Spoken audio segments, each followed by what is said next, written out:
মঙ্গলবার সকালে ধলাই থানার অধীনে লায়লাপুরে নাকা চেকপোস্টের কাছে দুটি বিরল প্রজাতির বন্যপ্রাণী শিম্পাঞ্জি সন্দেহে পুলিশ উদ্ধার করে। বিরল প্রাণীগুলোকে অবৈধভাবে কিছু অজ্ঞাত ব্যক্তি কোনো অজানা গন্তব্যে নিয়ে যাওয়ার চেষ্টা চালায়। সন্দেহ করা হচ্ছে যে বন্য প্রাণীগুলি মায়ানমার বা ইন্দোনেশিয়া থেকে মিজোরাম হয়ে নিয়ে যাওয়া হচ্ছিল।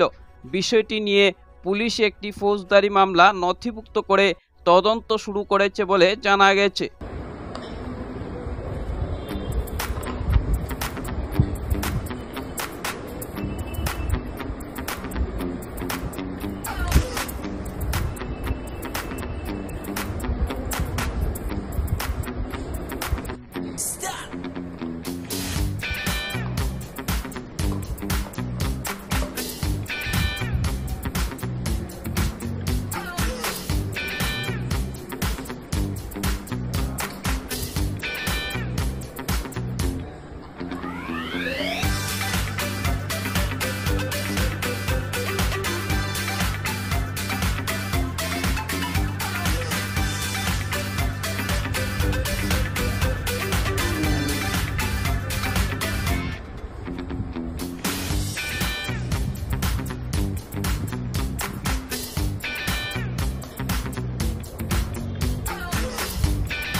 Bureau report, new Barak.